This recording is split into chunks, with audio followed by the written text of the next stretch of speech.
as a podcaster, I get a ton of those emails that are like, so it would be a great guest on your show.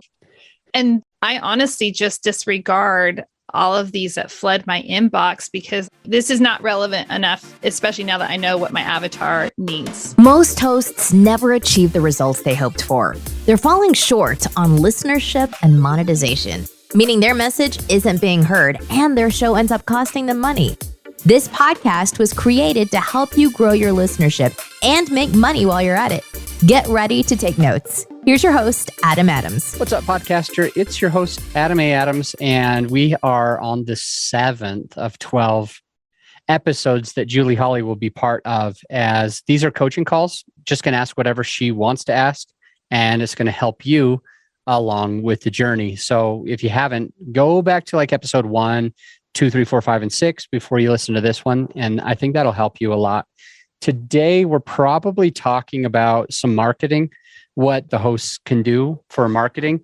Let's just dive in. Julie wearing her terracotta shirt. Yeah, but it's definitely not burgundy. Definitely, you're not listening. It's terracotta today, and I love it. You've got bright red. I've got terracotta. All of the shades. All the shades of red and orange and burgundy. The rainbow's covered. Totally covered. It's good to see you. Great to see you too. I'm like, obviously, I like to smile anyway, but I'm loving where things are going with my podcast, with the show, and just partnering with you and grow your show. And so really, like last time, I'm excited to share some exciting news. All right. Well, let's go to the news and then we'll talk about marketing. All right. So as I promised, for all you listeners who go back to the first episode, I promised you that I'd be authentic and transparent, and I am not going to fail you on that because that was a commitment and we got to be true to our word. And one of those numbers was, hey, what are your downloads like? How are they going to go? And if you recall, my net downloads were initially around 175, and I'm rounding up with that. And so I was checking in, and I still don't totally check in constantly, but we're at 250 now, which I'm excited about that growth and progress. I think anytime I see something happen too fast, it makes me a little cautious and a little leery. Like I'm a person that I like the growth pattern.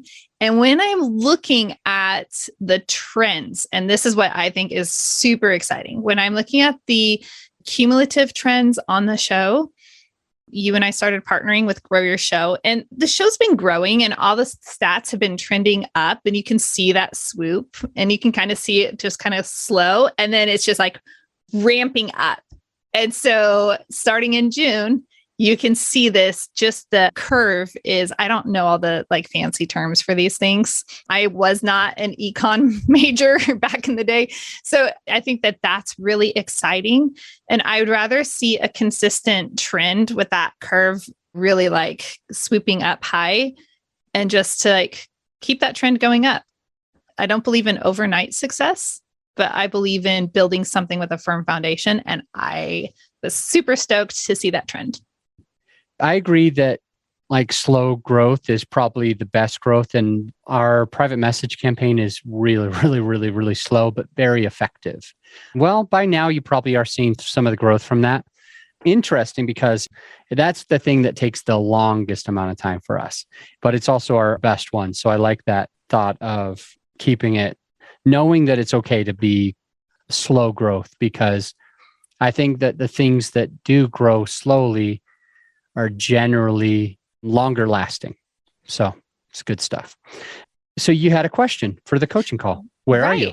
Right. So that actually leads to a question. Aside on that was that I was looking at some stats on my website. My website views have gone up. Now, even the podcast page has increased, which is interesting. But overall, my website views have gone up almost 50%. Wow. So that's huge. That's so good. That's huge. Obviously, we all want our podcasts to produce for us. Now, I have not come to the skilled point of being able to track back and say, okay, where are they coming from? What did they click on to get? So I need to learn how to do that. That's a personal growth I need to be doing. However, I think that that's a huge, obviously we know anytime you can get a huge increase in your web traffic, that's huge. So I wanted to share that as well. And all of this really comes to the question that I have for you. And that is, I believe we're in a partnership, right? Grow Your Show and the Conscious Investor podcast.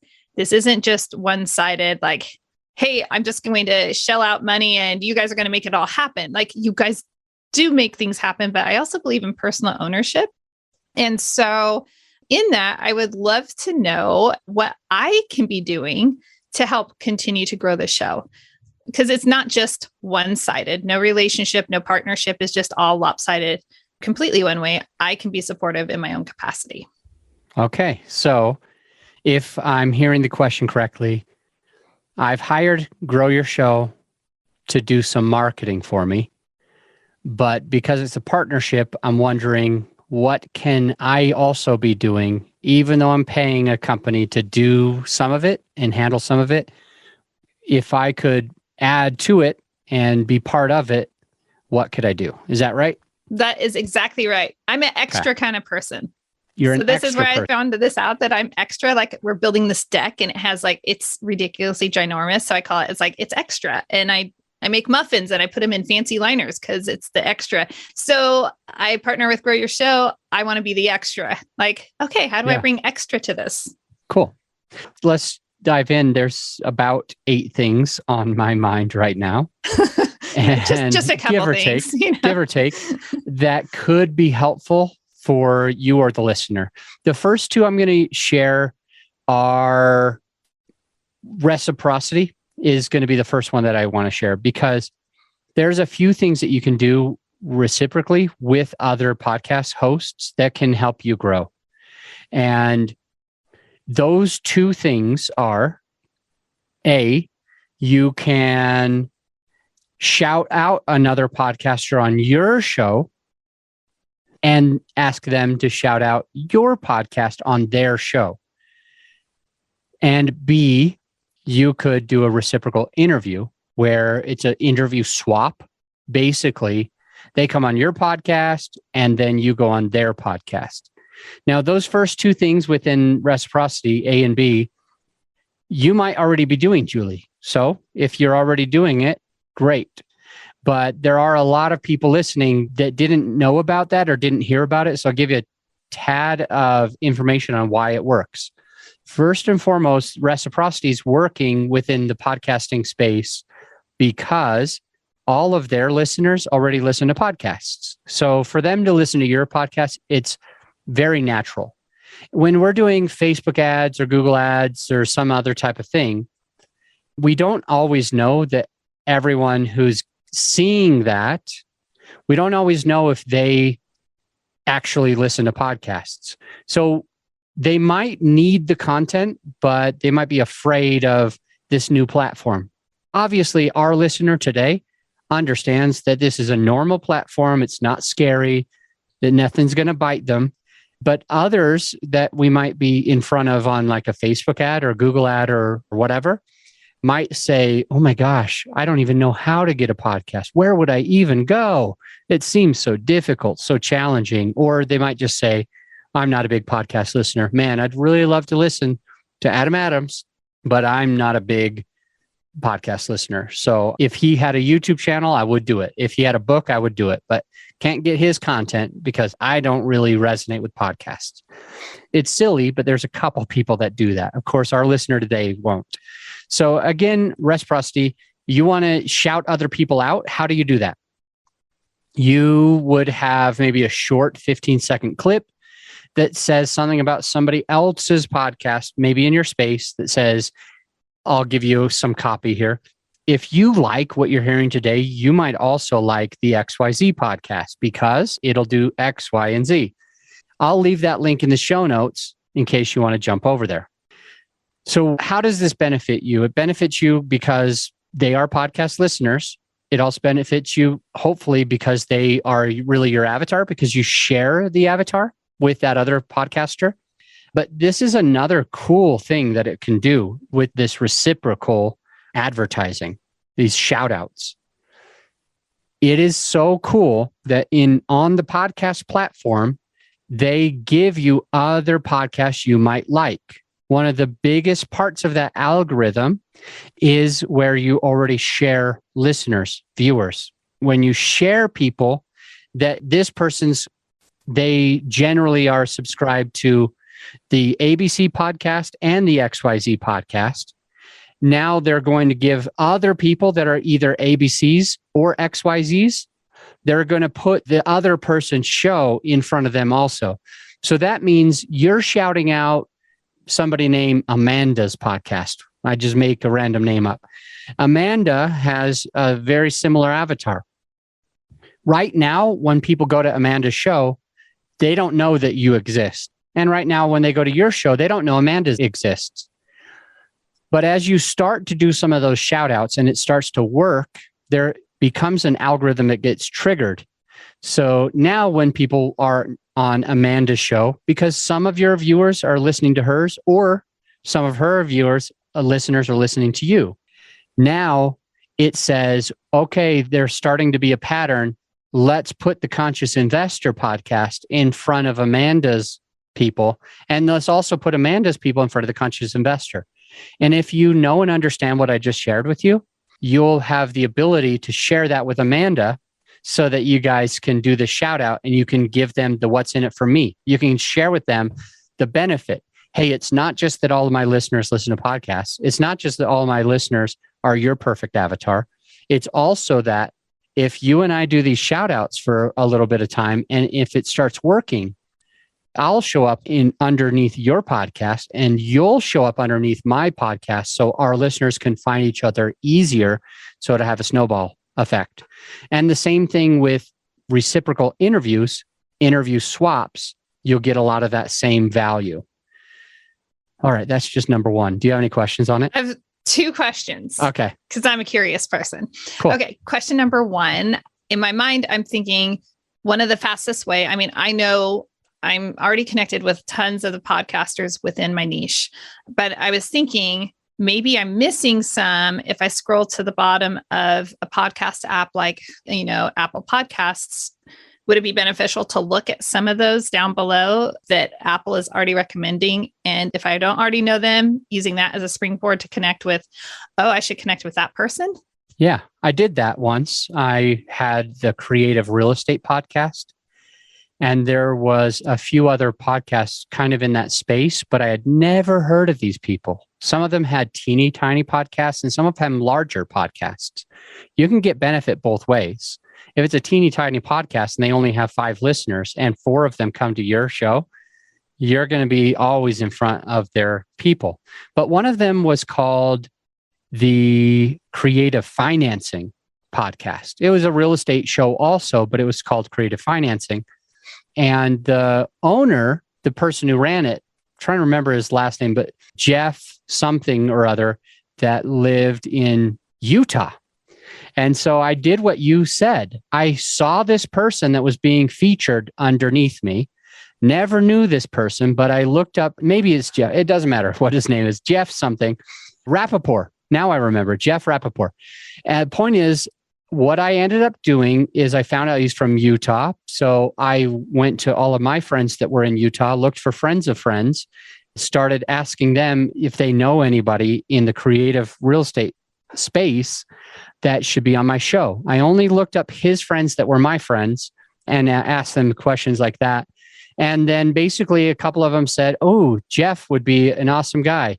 I was like, finally, someone said what I wanted them to say. So I reached out to Jeff and I let him know, hey, I'm originally from Utah. I came across your podcast mostly because there's a couple of people that said I should interview you on my show. Let me know if you'd like to come on. Now with Jeff, I was unable to get on his show because he only does solo episodes. So I couldn't do the reciprocity. But by having him on my show and telling my listeners genuinely, if you like my show, you should listen to this guy's show. Now, he was being featured under mine and I wasn't being featured under his. But after this happened, now we were both being featured under each other's podcasts. So I definitely think you should do that. And there's some creative ways that you can reach out to those people to get on their show.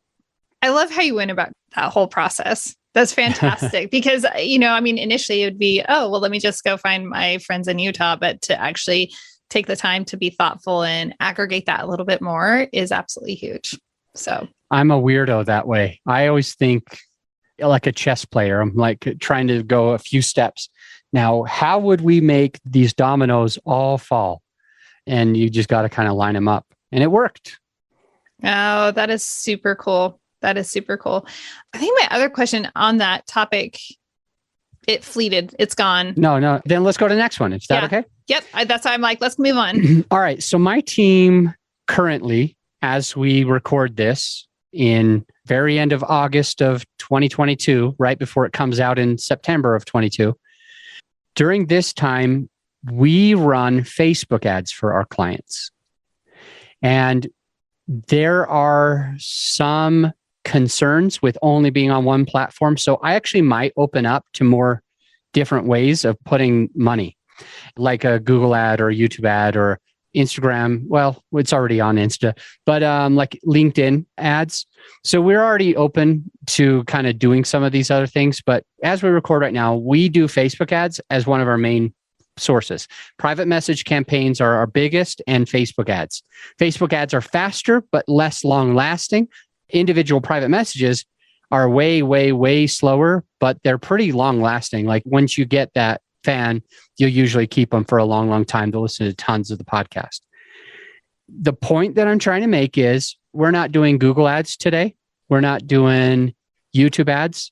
So a random thing that you can do, it's not organic. It's not free. You have to pay for this. You have to pay for creatives. You have to split test stuff. You have to probably hire a company to run it for you in many cases. But something you could be doing that we're not doing is running those other type of paid ads in the places that we're not running them. So that could be a good idea. And the budget is pretty open. There's things called Buzzsprout ads and Spotify ads. And the Spotify ads are insanely expensive. You've got to have a budget of something like $25,000 per month. Now, there's a couple people listening that are like, oh, that's a drop in the bucket. Yeah. But for most of us, it's like, whoa, I can't even imagine getting started with something like that. So you might skip, for example, Spotify ads because it might be cost prohibitive. Yes, it is. Everything that we invest should give us a return. So hopefully 25 grand in, maybe we make 100 grand a month. You never know. I don't want to scare too many people, but the point would be that's an idea is Spotify ads and then Buzzsprout ads. And there's other platforms. I'm not sure if Libsyn or it's another one of those hosting platforms, Poditize, Anchor. I'm not sure if those people allow you to do ads on other people's podcasts or not, but I do know Buzzsprout does. And because some of our clients with Buzzsprout, if we're already doing marketing for them and they end up having Buzzsprout, we found that it can be kind of inexpensive. So, well, I said one of our clients who definitely has Buzzsprout, we have been running ads for her podcast and it seems to be working. We're getting data that's showing hundreds of thousands of impressions. And all this means is on Buzzsprout, you would create your ad and then you would submit it to Buzzsprout, your hosting platform, and then they would reach out to anyone that they think would be good fit, and they'll send it to all of them. And they have I think something like 2 weeks to respond. And at the end of the 2 weeks, they will do dynamic ads. The term for dynamic ad placement means you don't have to do it ahead of time. The hosting platform will throw that on in the beginning of the episodes while you're doing it. And when you're not doing it, they won't throw them on. So it's just dynamic. It'll show up when you want it to show up, and it'll go on all of your episodes when you want it to happen. And so it's cool because you can spend small amounts of money, medium amounts of money, maybe like $100 a month or give or take what you're comfortable with, $300 a month, $5,000, $25,000 a month. It's up to you, but you decide that this is my budget and they know how much they'll pay for the impressions. And so basically they will pay all these other hosts to let it dynamically happen on their shows. And again, it's kind of like that reciprocity where hopefully you share an avatar. So it's natural for them to come over. So there's just a few ideas with different types of ads, Facebook, Google, whatever else I said, that you can do to kind of get it on in front of other people. That's really insightful. I mean, it's natural to say, hey, if somebody's already listening to podcasts and I can market directly to them, that makes the most sense. When I think about social media platforms and where it would make sense with that, how much sense would it make for me? I'm very active over on LinkedIn. That's my happy spot, right? So yeah, should I be doing some paid advertising over on LinkedIn, or do you think the conversion rate, your instincts, I think you should try it. I think you should try it. Now, LinkedIn, it's kind of a high dollar per impression, but if the avatar is perfect, then it could be worth it because although you might be spending more per person that gets your stuff, they might be the perfect people. So I would rather, instead of send something to half of the people in the world by spending $3 billion to get in front of them, and I don't know who they are, it could possibly work out better for my company to spend, instead of 3 million, but to get in front of just 10 perfect people or 100 perfect people or 1,000 perfect people. That can really move the business forward. So I would definitely open up to LinkedIn ads. I would probably watch a couple of YouTube channels on how to do them. I would try them for about a month or two and see if put a certain amount of budget, kind of like I did with my crypto before I lost all my money. I said, this is my play money. I'm willing to lose it. If it doesn't work out, I'm okay with that. And so that's why you don't see me bawling over here that I lost so much in crypto, because I used my play money. I used my effort money, the money that I didn't really need it. I wanted to try something new with it. And it didn't matter if it went up or down, I would still be okay. I would still learn something. So whatever that number is for you, if it's $500 for 2 months, $1,000 total for 2 months, and you're like, it'll probably work out, but if it doesn't, I'll be okay losing that $1,000 over 2 months. I would figure that number out. So yeah, Google ads, LinkedIn ads, etc. Buzzsprout ads, Spotify ads. So number 1 was reciprocity. Number 2 is Google ads. Number 3 is just making sure you have good equipment. So for people that are paying for advertising, maybe they're working with us. One of the main things we always say is, we say garbage in, garbage out. If you're putting it on a bad microphone, it's not going to sound as good, and you're probably not going to keep and maintain as many listeners. So if I'm doing marketing for you and I'm bringing you 1,000 people next month, let's just say I can bring 1,000 more listeners, actual people that are download an episode, listen to the episode. I want the most amount of those 1,000 to stay. And one thing that you can do is have good recording quality. The 4th thing is good content. So some people, they just have content, they just have an interview, they just ask questions that they're curious about, but they're not always thinking about their avatar, what their avatar needs, and they might not be providing great content for that perfect listener. So number 4 is just have good content. Because again, if we're bringing people towards you, we're going to have a low sticking rate. We're going to have a high bounce rate and a low sticking rate if you have bad content. So if it's bad equipment or bad content, these are 2 reasons why people might not stay. So if you're having some paid ads, if you're wanting something to grow, one of the main things you can do is make sure you have great content. The 5th thing is just guesting on other people's shows. It's similar to reciprocity, except reciprocity is kind of like the 2 parts, the A and B was, I'm going to shout you out, you're going to shout me out. B was, I'm going to come on your show, you're going to come on my show.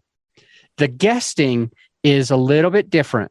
And you can use this number 5, I think we're on number 5. You can use guesting for, you can pay money for it, or you can do it organically.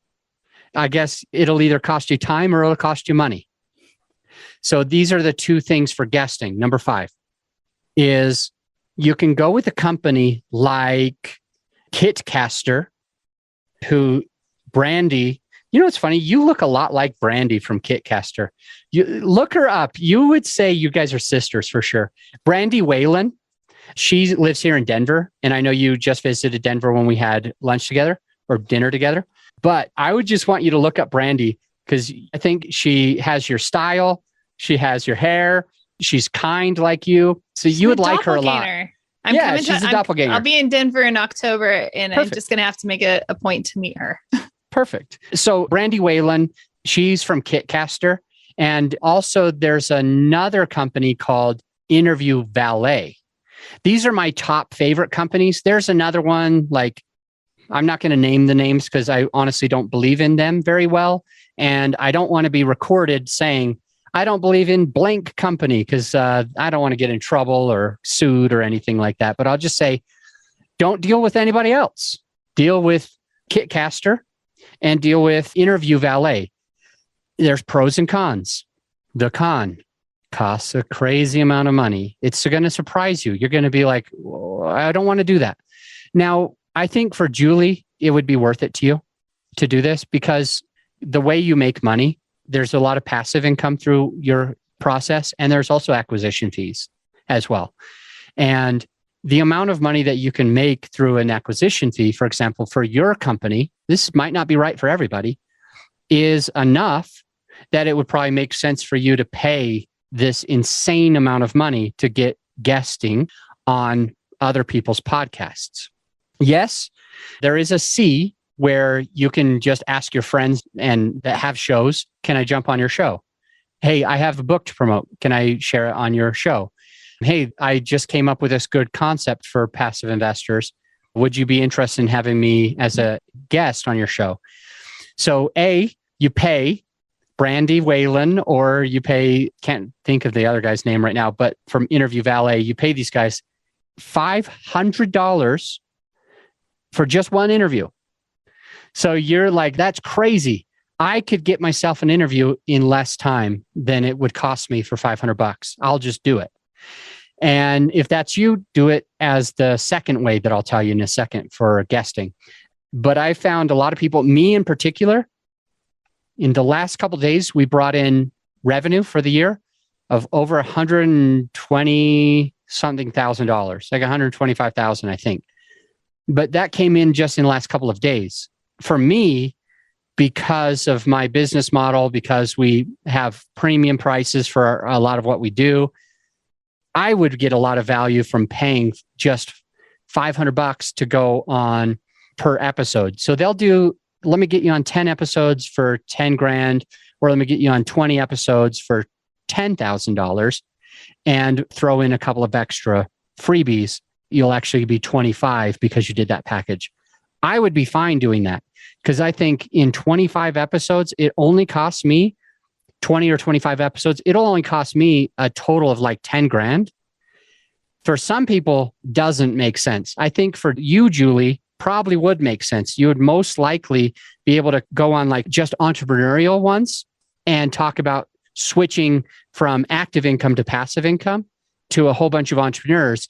And then now you're getting in front of thousands of people. You only get like 3 or 4 people that are willing to put like 150 grand in each. Then your acquisition fee covers the 10 grand and you get all that additional exposure and it'll stay up for a long, long time.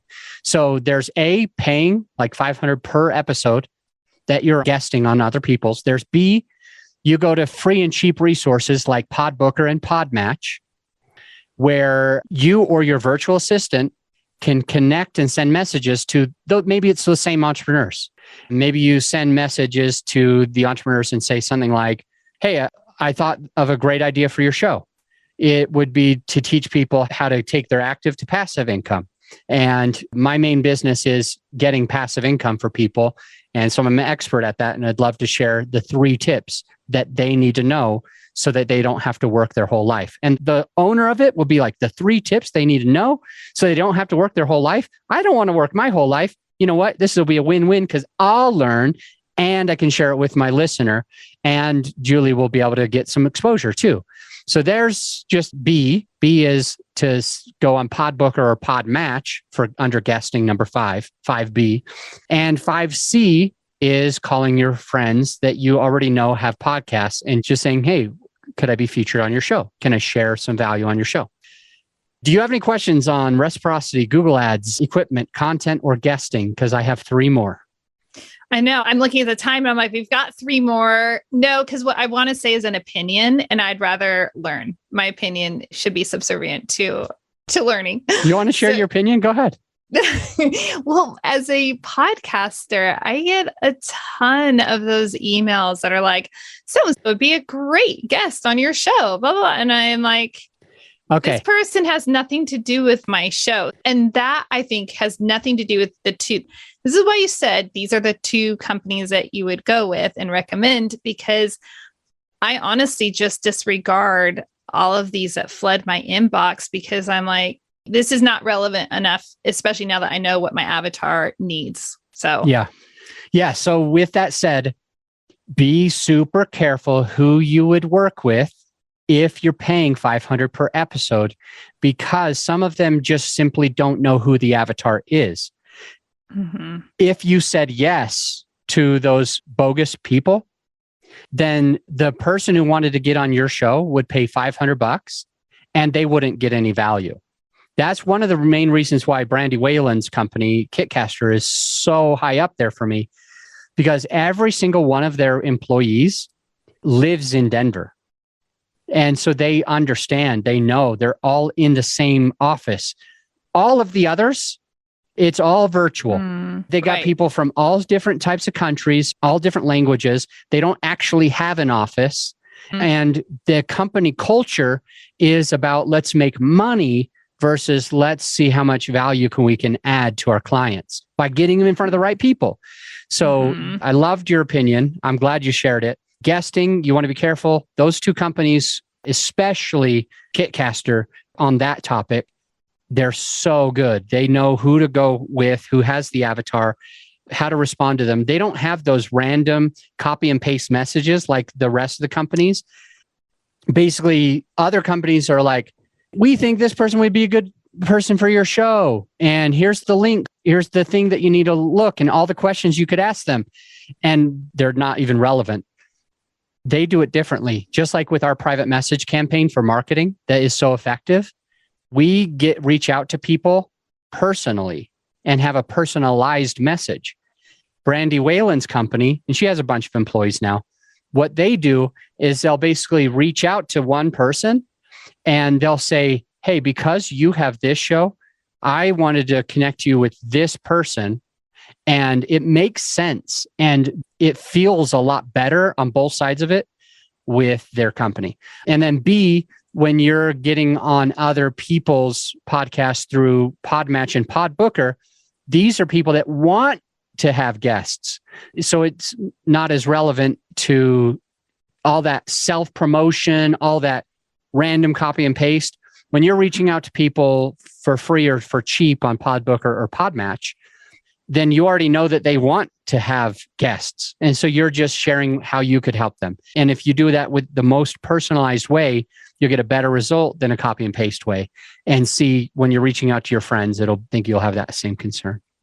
Okay. I love that. It sounds more like a virtual introduction versus the spamminess of so many things that I'm familiar with. And I just avoid spam. Yep. I'm there with you. Okay. So the 1, 2, 3, 4, 5, we've got 5 and we've got 6, 7, and 8 coming up, but we'll do that right after this break. Hey, my friend, as you know, this episode is sponsored by my company, growyourshow.com. We want you to be able to have the best tools at your disposal without costing you a whole arm and a leg. So right now you can get a free list of vetted equipment that like mics, mixers, webcams, sound treatment, editing software, everything that you need. I created the whole PDF with direct purchase links just to save you time and money, to help it be more convenient for you. So this free PDF will help you skip all the guesswork. If it's on there, it's vetted and approved by yours truly. And if it's not on there, it's probably not worth the money. So go ahead and get yours at growyourshow.com/PDF. Let's get back into the show. All right, we are back with Julie Holly. We're doing a coaching call today. In the very beginning of the episode, she talked about how her stats are improving. She likes how they're improving slow and sure. She likes that even her website has grown by 50% on the viewers. So we know that everything's working really well. We've been talking about how Grow Your Show, which is my company, is actually hired by her to grow her show. And in today's episode, in today's coaching call with Julie Hawley, she's basically saying, like, what can I be doing? I also want to be doing some stuff. What can I be doing? Before the break, we talked about reciprocity, A and B. We talked about different types of ads. We talked about the equipment and the content. And we talked about 3 different ways that you could guesting on other people's shows as well. The number 6, 7, and 8 is where we are right now. 6 is utilizing your friends. You've got a whole bunch of friends that you want to grow your show. So why don't you ask them to share it with their people? Why don't you pay a friend to share it on their social? Why don't you do some reciprocity with a friend by saying, hey, I like your company. If I shout it out, will you shout out my podcast? I'm looking for podcast growth. Well, your friend's probably going to do that for you. Your friend's probably kind enough that they love you enough. They want to see you succeed. So reaching out to your friends for help is scary. A long time ago, well, I'm still in the same group. I've been in the group for like 4 or 5 years. It's a mastermind, a business mastermind. And it's interesting. There was 15 people. He keeps his groups very, very small because when you have like a mastermind with like 40 people, it just isn't helpful for anyone. So he keeps his groups really, really small. So it's us 15. And he went around the room and he told us, raise your hand if you would be willing to help out just about anybody in this room with something that you're good at and they need help with. But be honest, do not raise your hand unless you really would do it and you would love doing it. Not that you would do it grudgingly. You've got to love it. I want to see a show of hands. All 15 people plus some people's spouses raised their hand, said basically, hell yeah, I would definitely want to help. I love giving. I love feeling useful. And then he asked, how many of you guys would be willing to ask someone else in this room for help? And only 2 people raised their hand. It wasn't me. I did not raise my hand. I was afraid to ask for help. I didn't want to ask for help. I didn't want to admit that I needed help. I didn't want to put anyone out because I asked for help. I figured they are all busy already. All these guys are busy. I can't ask them to help me in my problems. So I didn't raise my hand. 2 people did, but 13 plus people did not raise their hand. So moral of that story is kind of hard sometimes to ask for help, but you'll be surprised. Your friends are in your corner. They want to see you succeed. And if you have to ask them to be reciprocal, if you have to say, I'll shout out your stuff if you shout out mine, you can. But even if you just said, hey man, can you help me out with this? They most likely will. So that was number 6. Number 7 is utilizing your own emails, your own email campaign. So you might have, there's all sorts of different companies, free and cheap, that you can use for like having your emails go in a certain place and basically collecting all of them and writing it once and pushing a button and it goes to everybody. So one thing you could be doing, Julie, if you want to grow your own show, is you could be sending your stuff every time you come out with a new podcast episode, or every month you might have a monthly wrap up where you just reach out to all of those people, let them know that a few episodes came out this month, or, hey, here's a specific episode that you should listen to help you with X, Y, and Z. And people are forgetting. They're thinking of their podcast. Oh, my podcast is the top of my funnel only. But the podcast is also another way to stay in front of the people that you're already with and are maybe subscribed to your email, but they don't yet listen to your podcast, or they don't often listen to your podcast. So every now and again, tell them about something cool that just came out that could help them. And so utilize your own email list, your own people. And last and not least, because it's actually one of the most important ones, is your own social media stuff. Now, if you're working with my team and we're doing your editing and post-production, we're also doing a couple of cool things. We're emailing your guest all of your promotional materials. We're also making the posts on your social for you. We're already doing that for you, Julie, because you're paying for that also. But I don't follow up with people So a couple things you could do is you could follow up. If my team creates a promotion image, post it on one of your socials, somebody says that they loved it, you can reply to them and say, what did you like about it? You can reply to them and say, you really think so? You could reply to them and say, that means so much. Would you like to listen to the next one? Do you want to know the next time that it comes out? Or whatever you want to do, you can have a relationship with them, connect with them. And this can be a really cool way for you to grow. What I like about it on top of that is when you are engaging with your audience, with your social media, when you engage and they engage, it triggers some social media algorithms, which usually it'll share your post in front of more of your followers, and it'll share it in front of the people that commented more frequently. So they've already started to engage with you. Now they're going to you're going to stay in front of them organically because the social media algorithm does that. So reciprocity, ads, equipment, content, guesting. Number 6 was friends. Number 7 was pains. And number 8 is your own social media. I'm embarrassed because Grow Your Show is doing a great job. The production team is phenomenal, by the way. They're absolutely phenomenal. And I have not been keeping track I really haven't been as hands-on on my social media recently, and I really need to be more hands-on. That was a big, Julie, why are you not making sure that you're engaging on all of these? Somehow I'm not. So shame on me. But yay for me and tell me if this is too much. We've been sending out a weekly podcast update.